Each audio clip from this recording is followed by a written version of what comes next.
Ya kalau untuk untung bersih kotornya sih mungkin bisa sekitar, karena kita setiap habis closingan tuh kita langsung belanja, kita closingan belanja gitu. Kalau dipukul rata-rata sehari itu bisa dapat minimal 200-an lah, pukul rata sehari 200, mungkin kotornya bisa 10 jutaan. Kita putar lagi, kalau untuk bersihnya mungkin sekitar 5-6 juta sekitar gitu. Now go!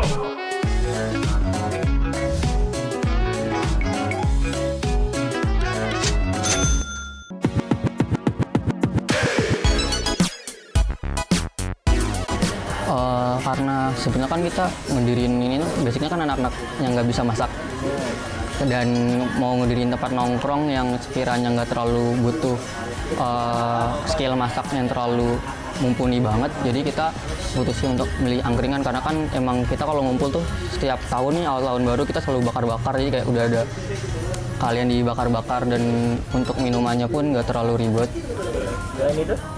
Selain itu memang kitanya tadinya suka nongkrong di angkringan juga sih deket sini, jadi kenapa nggak bikin aja.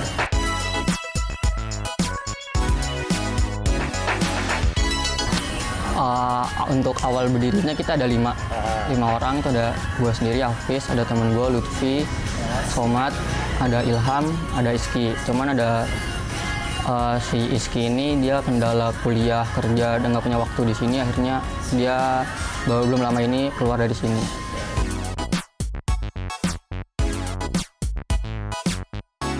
Ya sebenarnya plesetan dari angkringan itu sendiri sih. Kenapa kita ganti ngap, kan emang ngap itu kan lagi tren di kalangan anak-anak sekarang, ngap.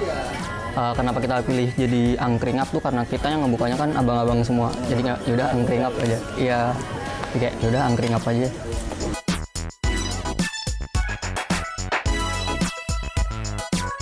Angkringap ini berdiri baru kurang lebih 1 bulan, itu 24 Juli 2021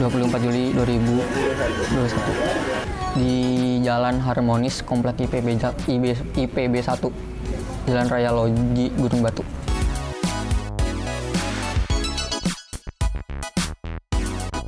Ini emang karena kita berempatnya emang bisa dibilang nekat juga. Kita berempat di sini tuh emang sebenarnya untuk rencana buka ini tuh udah jauh-jauh sebelum ada PPKM. Cuman karena emang ada kendala nyari tempat, agak kesulitan, akhirnya udah dapet tempat, tapi pas kita mau buka itu pas banget besoknya itu ada PPKM. Kita sempat ngulur seminggu untuk ngeliat situasi nih apakah bisa memungkinkan buka atau enggak. Cuman karena emang dari kita berempatnya udah telanjur ngeluarin uang, ngeluarin modal, udah telanjur membeli alat-alat, sayang aja kalau misalkan kayak langsung berhenti. Jadi kayak kita berempat tuh nguatin diri untuk kayak ya udahlah kita coba gas dulu aja. Soalnya kalau nggak kita coba ya kita nggak akan tahu hasilnya nanti gimana.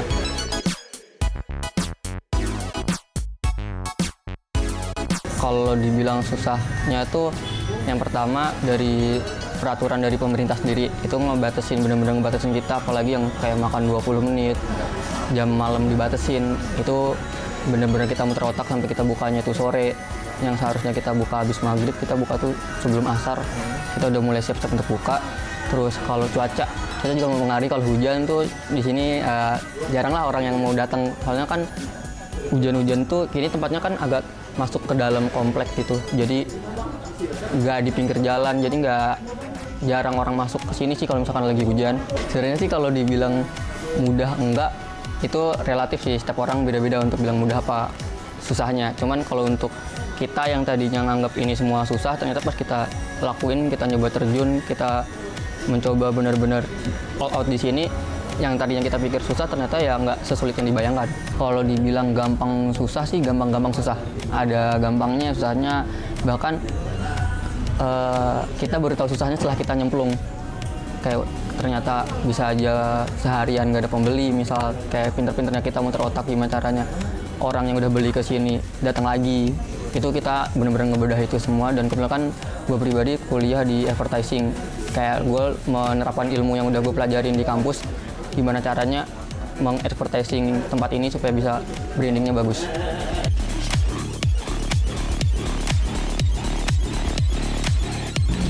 Selain itu kan juga angkringan biasanya kan dia identik gerobak terus pinggir jalan, itu kan orang duduk pada ngampar di bawah. Kalau di sini sih kita nyediain tempat yang nyaman, ada bangku-bangkunya kalau hujan nggak kehujanan, terus ada musik juga di sini, jadi lebih nyaman lah untuk makan di sini. Bumbu sih kita ada 2 kali proses. Ada bumbu pertama, bumbu saat dibakarnya, bumbu kecapnya, dan saat finishing kita ada bumbu barbeque-nya. Ide awalnya sih tadi balik ya, kita suka nongkrong, terus kita tuh berusaha untuk membuat konsumen kita tuh nyaman untuk betah di sini. Jadi kayak berlama-lama di sini tuh nggak bosen. Makanya kita sediain tempat yang senyaman mungkin, orang bisa santai leha-leha segala macam, ngobrol dengan santai mungkin. Harga kita sebenarnya relatif murah. Dari paling murah itu 2,5 dan paling mahal itu 8.000. Di awal kita ada paket 1, paket 2, jadi kayak beberapa item nasi sama sate-satean terus dipotong harganya. Jadi untuk sekarang kita ada paket sendiri sama paket berdua. Paket sendiri itu ada 5 macam tusuk, 5 jenis, itu ada kotak-kotak, fish roll, sosis, kornet, usus, sama es teh manis. Itu dari harga normal 20 jadi 15.000. Kalau untuk paket berdua itu ada 10 tusuk. Dari harga normalnya 38 jadi 30.000. Itu dapat es teh manis 2.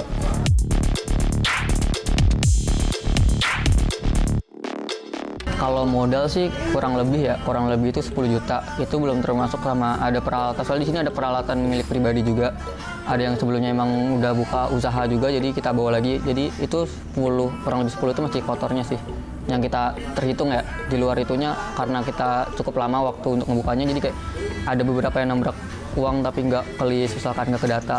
Pokoknya kurang lebih 10 jutaan. 10 juta itu untuk apa aja?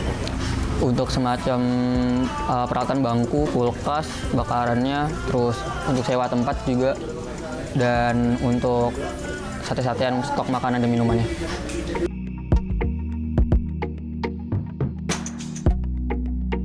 Ya kalau untuk untung bersih, kotornya sih mungkin bisa sekitar, karena kita setiap habis closingan tuh kita langsung belanja, kita closingan belanja gitu. Kalau dipukul rata-rata sehari itu bisa dapat minimal 200-an lah, pukul rata sehari 200, mungkin kotornya bisa 10 jutaan. Kita putar lagi, kalau untuk bersihnya mungkin sekitar 5-6 juta sekitar itu.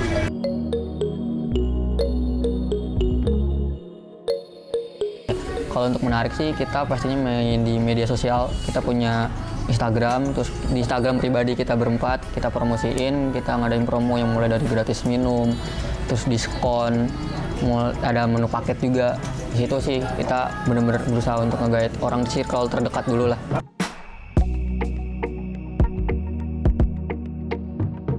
Rencana juga kalau misalkan mudah-mudahan kesampaian, kita mau buka cabang juga di tempat yang lain, juga jadi ladang usaha untuk orang-orang sekitar kita juga. Itu rencana kita emang bakal mengusahakan untuk sate-satean ini selalu fresh dengan cara dikasih es di bawahnya. Itu kan jarang tuh kalau angkringan tampilannya selalu fresh gitu kan. Dia cuma tinggal taruh, masak, kita bakal nyajiin.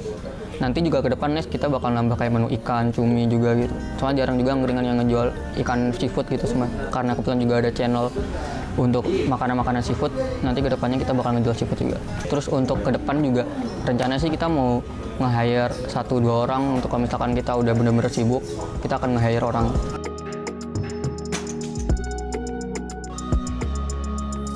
Untuk teman-teman semua yang mau buka usaha sih tipsnya jangan, yang pertama sih dari niat dulu. Niat, modal juga harus ada. Terus jangan takut untuk mencoba, karena kalau kalian takut, kapan kalian bisanya, kapan kalian tahunya. Pokoknya kalian harus coba dulu, baru belajar. Jangan takut salah. Pokoknya kalau misalnya itu nanti tempatnya bakal sepi rame, ya itu konsekuensi kalian ngebuka usaha. Pasti ada sepi, ada rame. Gimana caranya kalian tetap survive, tetap berusaha untuk bikin usaha kalian itu tetap rame terus.